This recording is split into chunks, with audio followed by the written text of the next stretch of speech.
And welcome to Weather and Ag in Focus on this Tuesday afternoon, 1:09 in the afternoon. Temperatures outside right around the 70-degree mark. We're seeing clearing skies moving in from the north and west. Still a few clouds out there right now, but again, we'll see more sunshine as we head throughout the day today.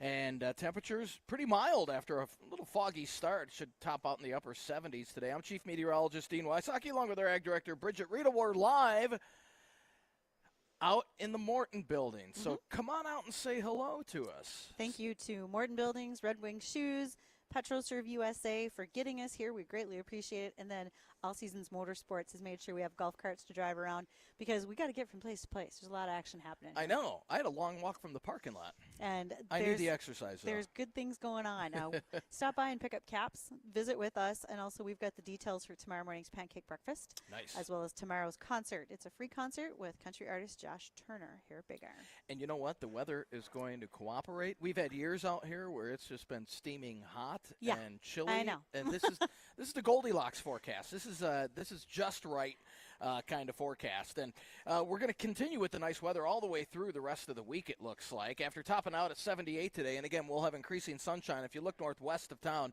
you'll see nothing but blue sky. That's moving into the area. About 78 today with a light northeast wind, about 5 to 10. Tonight, we're going to see more fog redevelop as winds go light, and we'll drop down to a low in the lower 50s. We'll burn that fog off, and tomorrow, rinse and repeat. Very similar to today, increasing sunshine throughout the day with highs in the upper 70s. The winds then kick in out of the south. A little breezy for Thursday and Friday, and that'll warm us up. Low 80s on Thursday, mid 80s on Friday, with southeast winds about 10 to 25. There is a chance of an isolated storm or two Thursday night as that warmer air pushes into the area. And then as we head into the weekend, Saturday, probably the pick day, it looks like right now, with highs in the low 80s.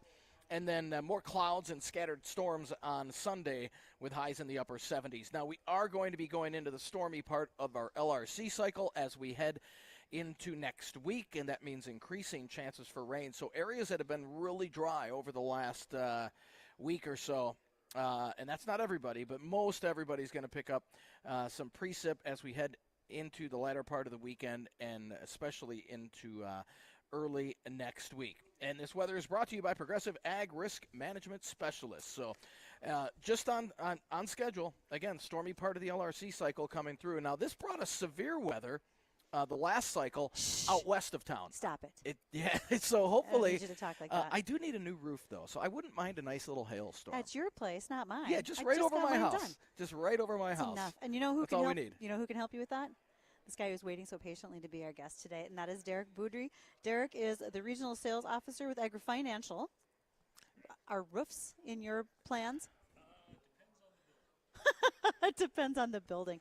Well, we're going to try to find out which building that might be. So, Derek, while we are making sure that we can pick you up with voice, I'm going to make sure that a mic or something is on for you. AgriFinancial. So, there's a few folks who are here who are exhibiting. You are one of them. But you've got a list of services that I think folks are interested in hearing about. What might those be? Well, I guess what we offer a lot differently than anybody else is that we offer loans and leases. A lot of different financial companies only do one or the other. We do both. This provides any farmer producer with any kind of finance structure they could possibly need for their operation. And Derek, what kind of products do you offer? Typically, we do a lot of real estate loans for land purchases, expansions, things like that. A lot of building leases for Morton Buildings, for example. Any other farm-type building that anybody needs to put up. Grain storage, equipment, drain tile, irrigation. We can do anything. So that was going to be a question. A conversation right now is all the grain storage. We had so much go down in the storms here this summer from Velva all the way through Cass County. When you look at that, has that been a big run of discussion with you and your customers right now as for grain storage, or are you still having more when it comes to, say, equipment leases or anything like that? I would say grain storage has been primarily probably the hottest thing right now. Obviously, those storms did create some chaos in the local marketplace as far as what happened to existing storage that was put up or at elevators. Yep. Now, the larger issue is that I've run into isn't the fact that people can't get it replaced. They got insurance, they got a lot of different things going on, but maybe they want to change some things, Sure. tweak a few things. That's where I come in. The other factor in that is availability. There's a lot of places that have bins, a lot of crews. There's a lot of stuff going on in the country right now, but if anybody has any questions or wants more information, I'd love to be contacted to see if there's a way we can help you out. And what's the best way to get a hold of you, Dirk? My cell phone actually is the best way to get a hold of me. I work from my pickup and from my house. Okay. So You and me both. I don't have an office per se, but my cell phone is 701-317-5348. So, Derek, with all the things that you are doing right now, are you finding that folks are starting to come in now? Are you expecting a bit of a rush? So they should come in to see you now because the bigger rush is going to be coming after harvest. Is there any sort of planned opportunities that you want to take advantage of? Well, it's no secret that the markets have not been friendly to us. Not right now. At the moment. Yeah. So, there has been some discussion with people out there of, hey, I could be having a tough year. Maybe they have a really good crop, but the price just isn't there to get the kind of return that they need. So, yeah, some, preemptive planning is always important. Never surprise your banker kind of thing? Yeah, that's tricky. We don't always like that. But, if I find that honesty, if you come and you have any kind of a plan or an idea, that's obviously beneficial because you know your operation better than we do, and try to figure out a way to help you out. Your relationship with your clients right now has been growing pretty tight because of commodity prices, that you're doing more on-farm lender visits, those types of things with them? It's been really hit and miss. Okay. So, there's a certain group of people out there that want that, a little bit more hand-holding or help and constant contact, and that's fine. I like doing that. Yeah. There's other producers out there that just kind of want that transactional relationship, depending on it all depends on what they have going on. Sure. We do some operating loans. Our specialty is more in the asset purchase and finance, not the true chattel secured operating loans. Right. So, their primary point of contact on those would be their normal operating lender. I think that makes a big difference that people need to understand, is that you're there for those asset loans. Yes. Versus what they're doing on their operating right now. Yep. I mean, there are some cases where we can provide operating. Okay. We do work with companies that we can help facilitate that with. We can do some real estate secured operating if people are in a position to do that. But yeah, what we do is more the kind of one-off purchases. If you got a piece of land that you want to buy, or a building or a bin or any kind of a grain system. Or you swing by here at the Morton building and have a talk with Derek because you just want to buy one of these. Yeah, right now. that's totally fine too. I do a lot of them, so it's real easy. This would be the perfect time to do it. You get all the salesmen in one room. Derek, one more time. You're with Agri Financial. Yes. And folks can reach you by phone at 701-317-5348. Much appreciate that. Thank you for taking the time today. Thank you very much. Absolutely. All right. We're going to catch up on the livestock market with American Ag Network. We've continued to see some record highs in beef cattle. Well, let's find out what those look like. And when we return, we will be joined for On the Auction Block with Max Steffes of the Steffes Group.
Well, if you haven't made plans to get to Big Iron, you might want to do that today. Swing by to the Morton building. We are here and we are visiting with all of our guests. Also, the shows are going to be here with ourselves, Jay Thomas, the Coffee Club, and more. Thank you to Morton Building, Red Wing Shoes, and PetroServe USA for making sure we got here. And thanks to All Seasons Motorsports. There's a golf cart out there with my name on it. I'm planning on using it a little bit later. Tonight is Cass County Farm Bureau's annual meeting. This is their 83rd annual meeting, I believe. For Cass County Farm Bureau, if you have not yet registered to attend that event, you still can. You can do that by giving a call to 701-321-2964. Again, that's at 5 o'clock tonight with the social hour, and their meal starts at 6. It's the 83rd annual Cass County Farm Bureau annual meeting. It's time for On the Auction Block with Max Steffes. Max? Where's our music? Well, we're gonna have Right? to, I'm gonna need your auction chant at the end. Okay. Like the outro. The outro. The We'll outro do her. for you. Okay, so valuation services. That's kind of a big deal that's coming up. It is. It is. What are you finding? You know, well, first things first, what are valuation services? So everybody knows this as auctioneers first, but part of being in the auction business is knowing what you're selling and knowing what it's worth. So as a product of that, we get pretty good in terms of putting numbers on chattels, you know, for farmers and contractors in terms of valuing what they have in their line of machinery. And we've been doing that for decades and decades since Grandpa Bob started in 1965. And really what that involves is our team coming out to your farm or place of business and taking a look list of your assets and then going ahead and getting detailed descriptions of those items and telling you what we think those items are worth. So typically speaking, in renewal time, that's a big deal when you're going to the banker and trying to get that operating note renewed, or perhaps you're maybe shopping lenders and you want to have an understanding of where you're at. It's nice to do that, and of course we've been providing that as a service to farmers and contractors for decades. It's a little like an appraisal system. It is an appraisal system essentially. Yeah. Yep. So just because gold went up and you need to check out your wife's gold ring, make sure that's still worth some money. You should also make sure that tractor's still valuable too. For sure. And we share all of our data at Steffes Group. You can go to steffesgroup.com and you can type in a 9600 and see the last 10 that we've sold. So you can get pretty close on your farm by doing it yourself. But You're like a blue book. you're biased too when you own this stuff because it's just like a collector car, as Jay Thomas might talk about. It's always worth more to you. Yep. You know. Yes. That tractor's worth. So it's nice getting that unbiased opinion from a market perspective. And Max, you got a real estate campaign coming up, correct? Yeah, we got, so most farms are sold after the crop has been harvested and before it's planted. So there's tons of real estate auctions coming up this fall. I think all said and done, we have, let's see here, back sheet, the exact number. There are 63 auction events and coming up in the month of September alone, and 19 of those are real estate auctions, including 4,015 acres of land across 16 different counties. So there's all sorts of farm real estate opportunities coming up this fall, September, and into the winter months. Okay, quick question. Someone came to you, they wanted to do a real estate auction. How long does it take to get everything prepped and ready for that, making sure that you can take that sale online? Is this just a couple of weeks to sell something, or do you need a couple of months to get that online? It depends on what you got, but 30 days has always been the gold standard for us to do a good job for you and for our marketing team to really flex its muscle and get the word out there and invite the world. 30 days has always been the number. Okay, and that's primarily if we're thinking about farmland. Might take a little bit if you're talking about a turnkey agribusiness or something like that, because you're just going to need to spend more time and prep work on it. Exactly, and that's where it depends. If you've got a $5 million line of machinery and you've been farming at the same farm site for 152 years, 3 generations, 4 generations, and you've got 15 buildings that are chock full of items, and you want to get all those items sale ready, it's going to take time for our team to get in there and to itemize all those items and get them all organized and marketed appropriately. Have you seen a lot more sales recently or auction for farmers saying, all right, my kids don't want they don't want the farm, we're going to sell it? Are you seeing more and more of that? Oh, lately? yeah. Okay. Yep, and that's all part of the generational turnover that's going on. And Bridgette, you and I have talked about that. Just the numbers don't lie from the average age of the farmer perspective. And I would say the majority of our land sellers are a generation, 2, and even 3 generations removed from the farm down in the I-states. So a lot of those folks don't have any attachment to the farm. The first and second generations, we typically see those folks still having some sentimental attachment. Sure. Some of the third gen guys, they don't even know where the farm is. No. Some of them haven't even been to North Dakota before. Yeah, Wow. they've just got, again, land has very much an emotional attachment to it, particularly farmland, I think. Yeah. And you're right. If you've never had that hold on it, you're willing to let it go. Yep. You've never picked rock. You've never picked up sticks because of a straight line wind. You've never Planted got stuck trees. 15 times or, know every intricacy of the field. And with that, like you said, Bridgette, it's hard to explain. It's hard to put into words, but there's an attachment that comes with that you just don't have if you haven't experienced that. You become a little bit of an agronomic therapist at that point with those who do still have that attachment, but unfortunately may not have an heir to take it on. For sure. And it's hard for people that have that attachment to realize that their kids don't have attachment. Do you have any real estate auctions that are coming up that kind of stand out in your mind that are some to highlight? We can talk about it when we'll flip the page here because I'm always a good note taker. I try to be anyway.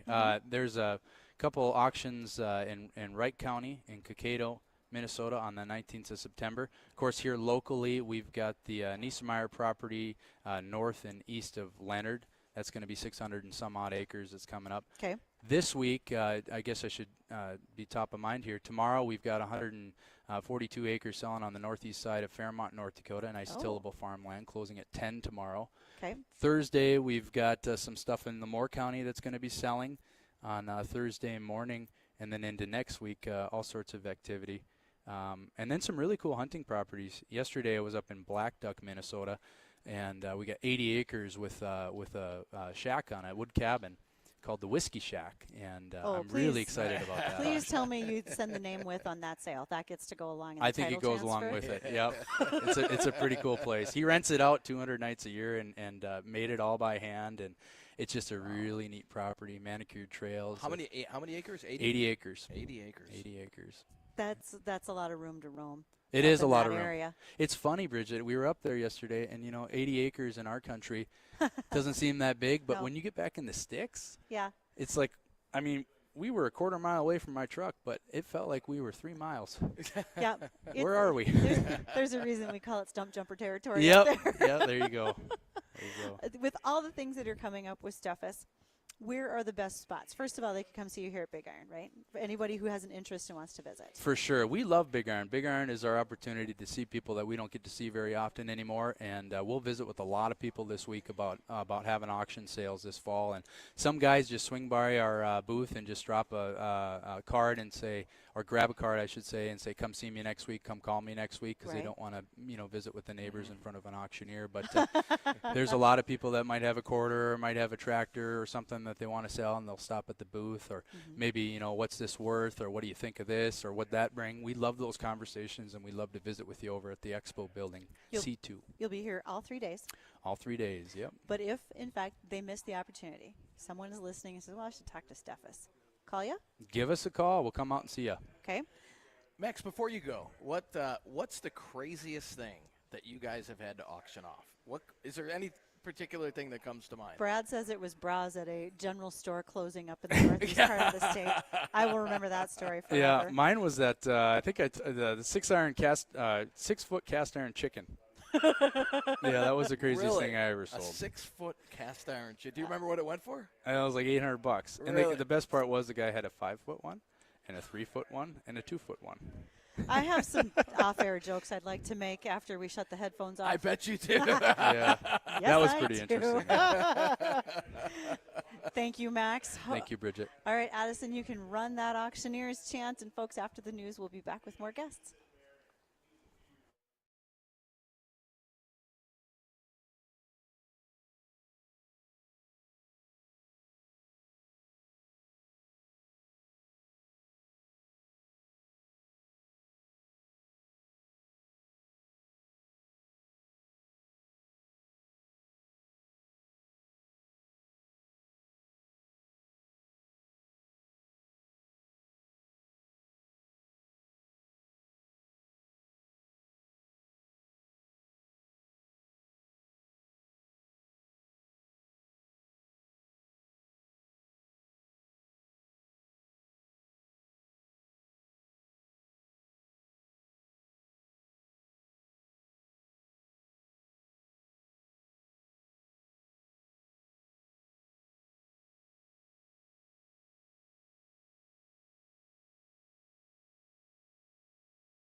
And when things get dirty during harvest, take them to that Coral Laundromat because they are our studio sponsor. They're going to do a fantastic job, whether it's diesel soaked clothes, mud covered, if we're working in mud this year, hydraulics, and so much more. They'll get you cleaned up and ready to go.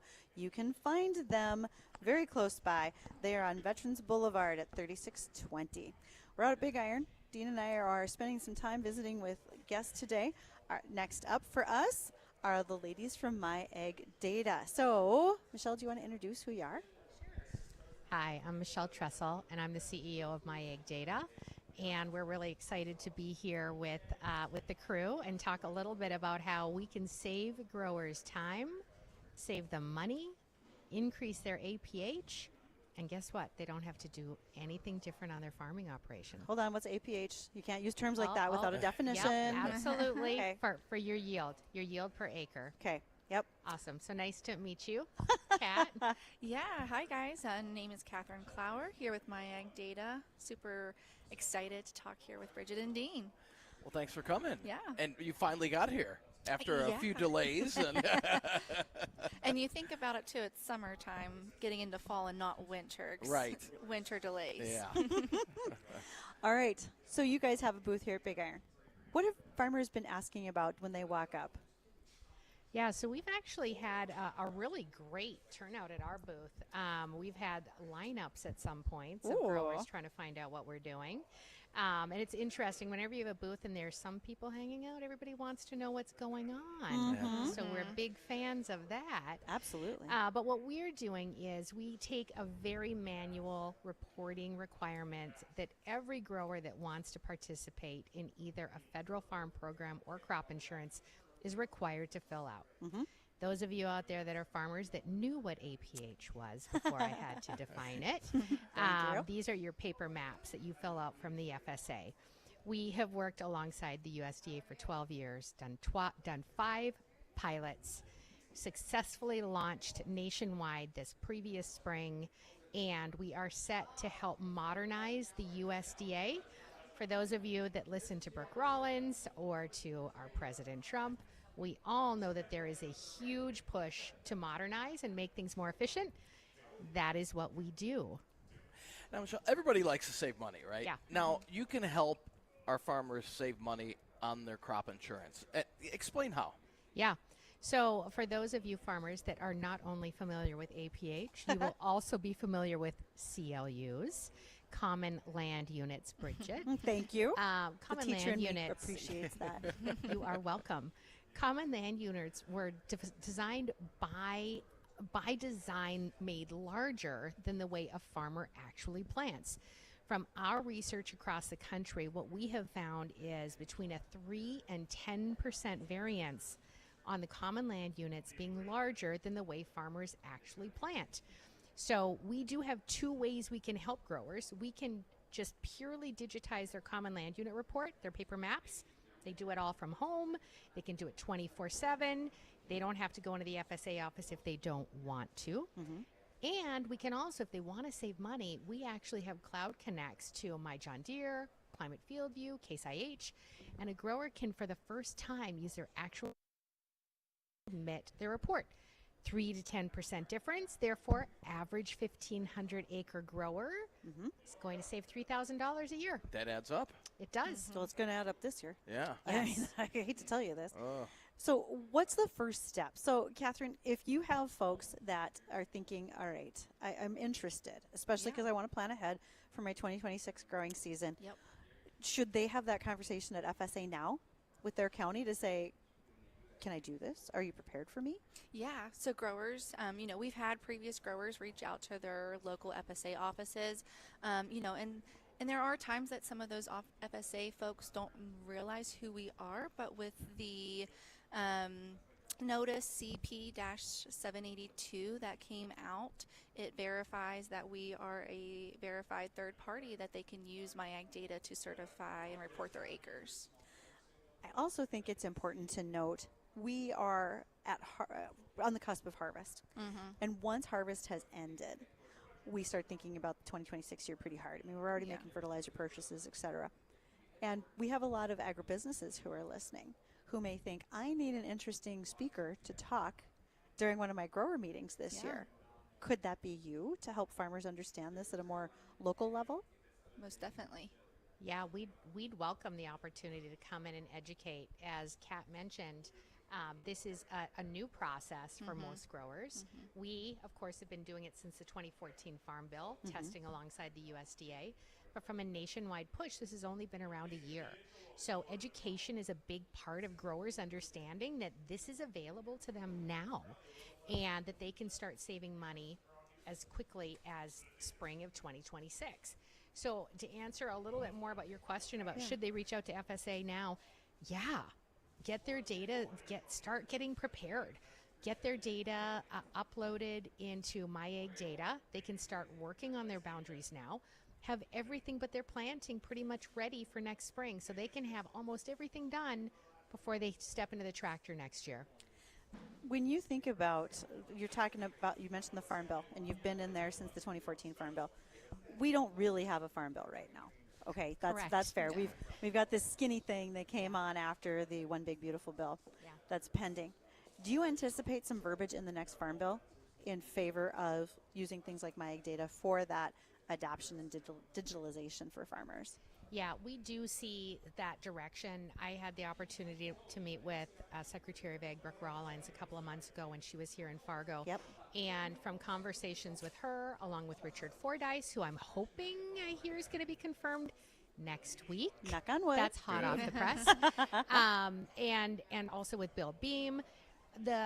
Across the board, the conversation has been we have to make the process more efficient, not only for farmers, but for the FSA as well.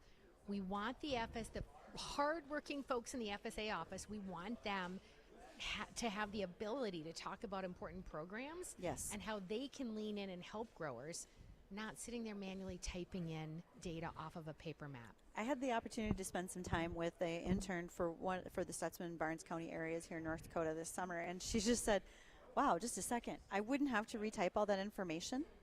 That would be sort of handy. So with the workloads that we have at USDA offices, it would be of benefit for these things to move pretty quickly, because she said based on where they were at, they were about 3 to 4 weeks late in getting that information in and certified. Yeah, I would also add one of the things we've been talking to growers about in the booth today is, we've had, it was about 50-50. 50% of the growers would be quite happy to not go in the FSA office again. The other 50% love going in. And what our conversation has been there has been, you want them, A, to have the time to focus on programs. Yes. But B, my question has been, how many folks did you lose out of that office this year? Oh, exactly. The manpower dwindling is going to make a big impact by the time we get to time to put those acres back in next spring. Well, Bridgette, too, on top of that, working with FSA folks this past reporting season for 2025, we had FSA technicians grateful for MyAg data because of the decrease of workers in those county offices. Yes. They were like, this saved us so much. Being able to be efficient in the office and with a decrease in staff. They really leaned in on us this year. That makes an impressionable difference at this point. The MAHA report that was most recently linked, it's not the real one yet, we're still waiting, but that was recently leaked. And there is a bullet point in there that talks about improvement of digital work for farmers. And it doesn't specifically talk about USDA or anything like that, but just how we can improve digital access. You're probably on the top of that list right now. We just have to get it pushed forward, if that makes sense. And you've been working on it. Yeah, we've been working on it, as I mentioned, since the 2014 Farm Bill.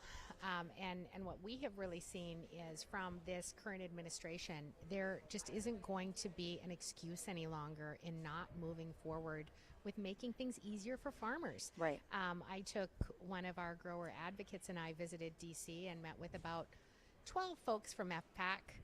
And my grower advocate, he sat there and he said, many of you know Steve.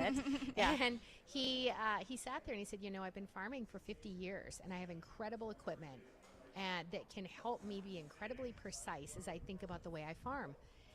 And then I go to do my regulatory reporting and I have to get out a stone tablet and a chisel. It's 1984. Yeah, and I will say around the table, in DC at FPAC, there were nods, and they know that they have to solve this. And to quote Richard Fordyce, one farmer, one form. And a savings of money, not just in the crop insurance, but this saves us governmentally. Correct. Yes. And that's a big deal right there, kids. Yes. There is, with the inefficiency in the process right now, there's in excess of $1 billion annually that could be saved. Wow. Yes. So I have some of your cards with your QR code on it, so people can go right to your website. They can stop right here in the Morton building and pick those up from us. We will make sure that people also get to your booth so they can talk with you directly. Hopefully you're making the rounds of all the insurance companies that are here so you can talk to crop insurance folks in the next 2 days. Yeah. But once again, what's your website address so people can find you? It's myagdata.com. And we hope that they all go there very soon. Yeah, check us out at Building K Okay. here at Big Iron. We're looking Great. forward to it. Yes. Great. Well, hey, we'll shove you thought the lines were long today. Nah. We'll get them longer for you Yeah, tomorrow. I got love people it. coming tomorrow, kids. People tomorrow. Love it. Well, when we come back, we're going to have a recap of the weather. We've got some really nice weather. I'll tell you what, if you're going to, for harvest, we're dry conditions so far. If you said anything other, I was going to be upset. Well, then you might be upset in the forecast that I've got for you coming up next week. We'll touch on that coming up right after the break.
And welcome back to Weather and Ag in Focus. 1:54 in the afternoon. Temperatures outside 74 degrees here in town, 72 in Ulen. Most everybody in the low to mid 70s. A little bit warmer in the Northern Valley. Temperatures Grand Forks northward in the upper 70s. There's been a little more sunshine up north, and we're all experiencing sunshine in the FM area. And if you're not, areas down to our south, in the far southern valley, you'll see that clearing coming in from the north. As we head throughout the rest of the afternoon, with temps today topping out in the upper 70s, and then tonight it's going to be another repeat. We're going to see some areas of fog. Some areas will have a little dense fog. Some really won't see much at all. But there will be areas of fog. Don't be surprised if there's a dense fog advisory issued for parts of the area overnight tonight as we drop off into the low 50s. That'll burn off tomorrow like it did this morning, and we'll be left with another great afternoon to come out to Big Iron tomorrow. I was going to say there was some fog this morning. I had several reports like down by Wapping and up by Devil's Lake. Yep, and so, again, a repeat tomorrow morning, but then the rest of the day looks beautiful. Make sure to come out to Big Iron here. Stop by the Morton building, say hi to us. We'll be in the upper 70s tomorrow. Then the winds pick up a little bit on Thursday and Friday. We turn breezy, but a little summer-like warmth coming in here. Low 80s on Thursday, mid-80s on Friday. A slight chance of storms Thursday night, but again, we're not looking at a lot out of that. And then the weekend, Saturday looks halfway decent, low 80s. And then we'll have more clouds on Sunday, upper 70s. Scattered showers and storms come in Sunday. And then we start to enter the stormy part of our LRC cycle as we head into mid-month, which is next week. So we'll start to see. I was looking at some of our extended models in terms of how much precip are we expecting over the next, let's say, 10 to 14 days. And across much of the upper Midwest, we're looking at about 1 to 2 inches of rainfall over the next 10 to 14 days. Probably not ideal. Scattered showers. You know what? If I got that in like a 2-day time frame where it was nice and soaking in instead of just a little bit here and a little bit there and it keeps blocking us from getting stuff done. Right. I did have a grower stop by from Manville as we were getting started today. And he said, they're trying to get dry beans off up there. So we don't want to interfere with that. We'd like to get them off because quality matters. So we'll have about a week of wet weather from about Sunday through next week. And then as we hit towards about the 23rd through the end of the month and into that first part of October, it looks like we'll go back into that dry part of the LRC cycle. Well, while folks are out here, by the way, not only to stop and see us in the Morton building, but we want them to stop and thank our sponsors for Here We Grow, where we raised our wheat field this summer. I just saw Jim and Michael Ulen out here earlier today. That was before lunch. They're out walking around. We also want to say thank you to Codeco Fuels and Propane, as well as Ellingson Companies. They have been a big part of this project throughout the summer. Yeah, and for our ag community, Gary is running some really good specials. We have a card and everything right here. Yeah, we've got some data here, or some pamphlets here for LRC. If you're interested in signing up for the LRC, Gary is running some great specials, so stop by the Morton building and get that information, and Gary be more than happy, or will be more than happy to talk with you about it and how it can help your ag industry. Honestly, I've got folks that are using it now because they're thinking about it as they're planning for their farm, but also weddings, graduations. I mean, there's stuff all the time that you're kind of wondering, should I plan this or that during the time? Yeah. Tomorrow is going to be jam-packed out here. Don't forget we have Wednesday weather trivia. I hope we fit that in, Dean. Oh, we'll fit it in. Okay, we got a lot of things going on. You'll be able to call us on the JLA Insurance phone line for that tomorrow, 701-293-9000. All right, so that'll do it for us here out in the Morton building for Weather and Ag in Focus. But don't go anywhere. The Jay Thomas Show is coming up next.